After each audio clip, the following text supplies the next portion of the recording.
So I went to Germany, Berlin, East Berlin, with my friend Natalie, whom I love dearly. Really, one of the only platonic female friends I have. So it's a long story how that happened, but I was about 23 years old. I think I was living in my van at the time, just struggling musician. And she'd been talking to this fucking guy, Matthias, online in Germany. And she was just obsessed with Germany. And he had sent her these photos. His hair was kind of like mine, pulled back like this. And he was buffing his fucking bicep out too, like that. Just model. And they'd been talking for a while. So she wants to go to Germany. She wants to go visit him. And we had become pretty close. And she's a really awesome person. And she's spiritual and a great musician. And so she tells me one time I'm over there hanging out, I pulled up my Ford Econoline, and I go up in there and we're hanging out. And she goes, Chris, I think I'm going to go to Germany. She come into some money, some stock shit that she had from her family owned business. Anyway, she had some money. She's like, yeah, but I don't want to go by myself. I was like, okay, well, I don't know what this has to do with me. She's like, few interactions later, we're hanging out. She's like, you wouldn't want to go with me, would you? And I was like, well, Natalie, I mean, that'd be fucking fantastic, but I can't fucking afford to buy a plane ticket to Germany or anything else. Like, I have probably $4. I going to sleep in my van after this, so I don't know. She goes, yeah. Then a few weeks go by, and she goes, we're hanging out again. She goes, well, Chris, what if I bought your plane ticket? I'm like, well, now we're talking about something. So I worked my ass off doing day labor shit, fucking shoveling bricks, just whatever I could make to survive there, because I was going to stay in hostels and stuff like that. I mean, I packed a sleeping bag and a tent and beef stew and shit when we went, and I figured she's going to be all fucking around with this Matthias motherfucker. And I was like, okay, I'm good to go. But I didn't know if I could leave the country because I'm a felon. So I thought, that's a pipe dream. So I go to Walgreens, get my passport. Somehow I get it. I got it. And it's on. So we go, just cutting through a lot of the details. We go to Germany. We had a layover in France, in Paris, in Charles de Gaulle, which was a fucking nightmare. And French people are dicks. I know that's a stereotype. I'm telling you, I lived it. They fucking were not helpful at all. We had no idea where we were going. We have X amount of minutes to jump on the next flight to Berlin. Finally, we got on the flight. We go to Berlin. We land. Matthias is going to meet us at the airport. So we land in Berlin.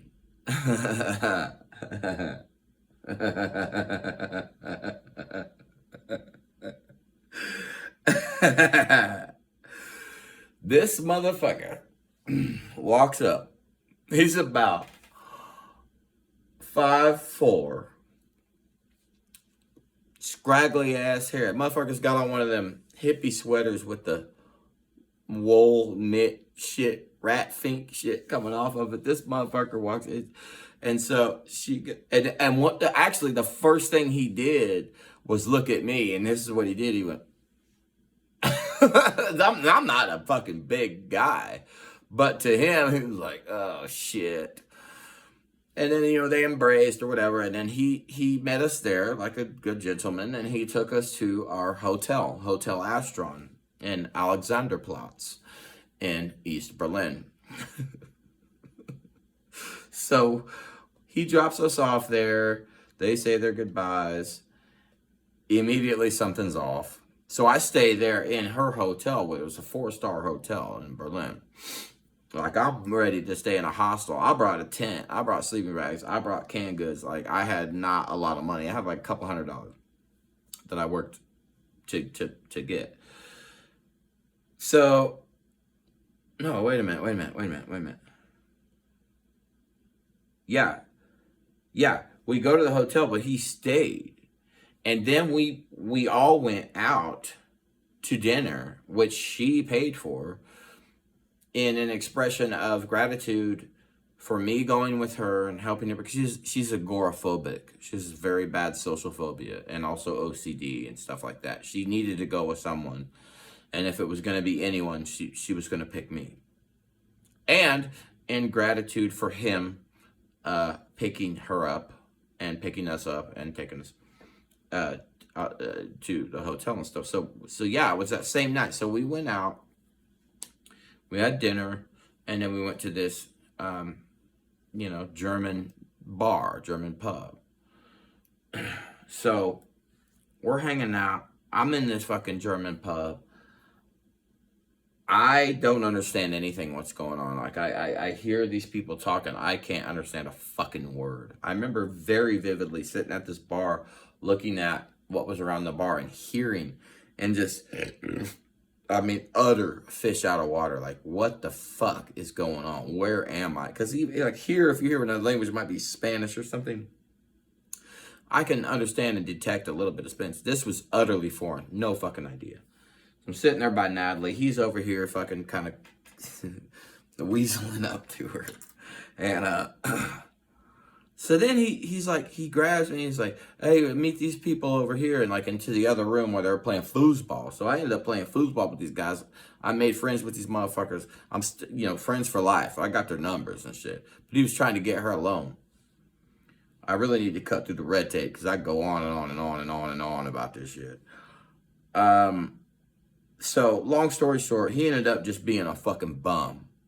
Basically, if I can use this word, she was catfish like a motherfucker. Because that boy, he, with his motherfucking profile picture, and then he showed up looking like this. Rat fink, and he had no money. She paid for everything that night. And then he kept coming to try to see her at the hotel, asking her for change, to go to the fucking, because over there they still have cigarette machines, which are awesome. I wish we still had those cigarette machines and shit. So it only took a couple days for her to just X him out. Like, this is not happening. But that was good for me, though, because I didn't have to stay at a hostel, and I slept on the floor for 2 weeks there in her hotel. I slept on the floor.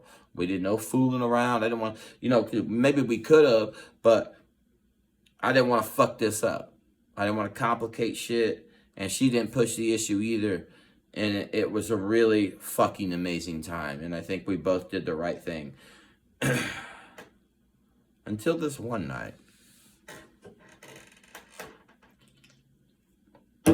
There's a bar down at the bottom of this hotel. And every night, we'd sleep till about fucking 4 p.m. And then we'd go out and hit the streets of Berlin. And a lot of times we'd end up back at the hotel bar. We're back at the hotel bar. She retires. She goes upstairs. She's asleep. I'm down there getting it in, son. I'm hanging out with Bavarians. It's packed. Shoulders, you can't move. But I'm getting drinks. Like the bartender, it was a Cuban guy. And he was like, what you need? What you need? I'm like, man, they're in line. He goes, don't worry about them. What you need? Because I was American. Like, man, you're going to get me killed in this motherfucker. But I ended up hanging out with all these Bavarian motherfuckers and shit. You picture these big German bearded motherfuckers yodeling over the fucking valley, and Deutschland. They kept singing these songs. I had no idea what the fuck they were saying. Not a clue. But there was one word that we could relate to, and that was beer. We said beer.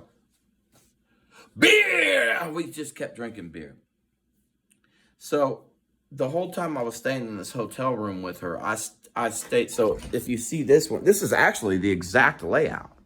So you had the door, then you had the bathroom, you had her bed, and then this. But if you can imagine, this table was over here sort of by this window, and I kind of slept under that table with my blanket on the floor. I stayed on the floor every night. Nothing ever, no funny business ever happened. So this night, I'm like, man, I'm fucking toasted, son. These German beers are potent. So I think to myself, well, I'm going to have to get up to pee, right? Let me not stay. This really is almost exactly like what the room was like, except that was over here. So I'm laying under the table, and I'm like, man, I'm gonna have to pee. So I gather up my blankies and shit, and I go over here. This is exactly what it looked like. And maybe a little bit of a bigger hallway. And I laid down by the bathroom, just in case. Big motherfucking mistake.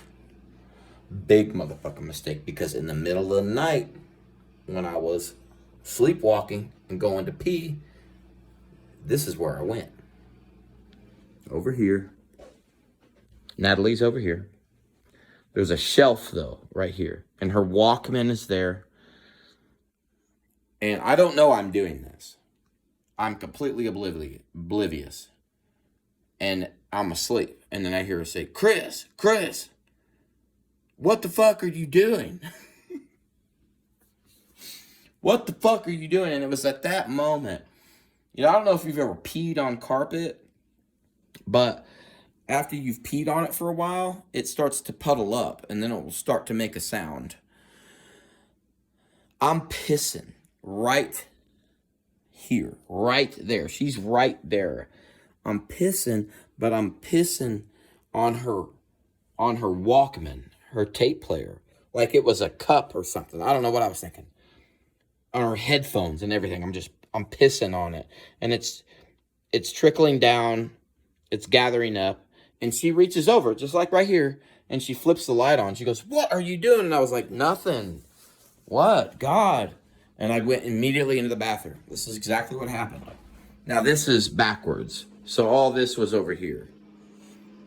And I go, oh my fucking God, Chris. What the fuck? This woman just took you to Germany.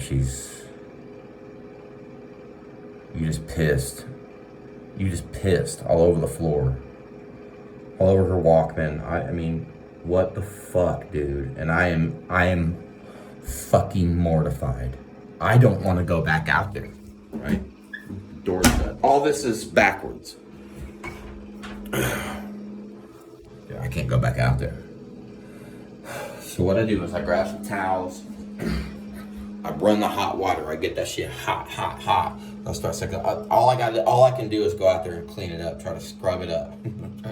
try to fucking make this shit right somehow. And I have to go out there and fucking face her. So I gird up my loins. I get like a hot wet towel, and I get a couple dry ones. I go out there.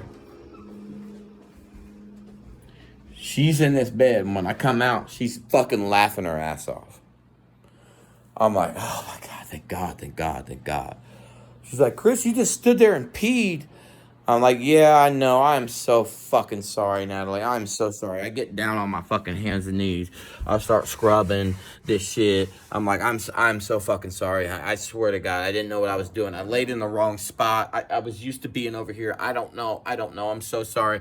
But I'm also kind of eyeballing the Walkman. Because I fucking peed all over the Walkman. I don't know why. But she don't know that. I'm like scrubbing it, And I ain't gonna fucking tell her. Scrubbing. She goes, it's okay, honey. It's okay. I was like, I'm so fucking sorry. So I get up, I take the towels. I take them into the bathroom. I just went any extra mile I could go to try to make this right. I'm wringing them out. I'm washing them out. That whole debacle ends. She's like, it's okay, honey. It's, blah, blah, blah. I'm like, all right. So I go and I lay down. Keep in mind, this is like about right here. So I'm laying, this is about where I laid. She's right there, exactly. I wake up in the morning. Sun coming through the window. I'm groggy. I wake up. This is exactly what I'm looking at right here. Right? This is like where I live. So I wake up. I hear this sound. What am I hearing?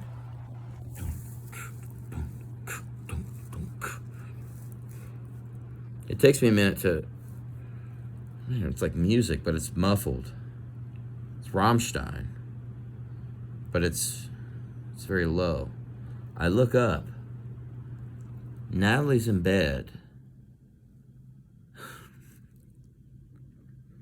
With her fucking headphones on.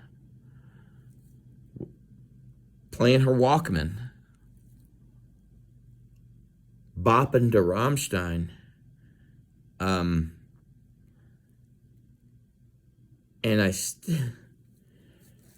I couldn't tell her, oh, Natalie, wait, don't do that.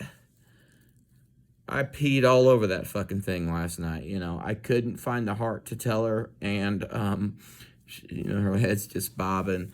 And to this day, she doesn't know. And, poor thing.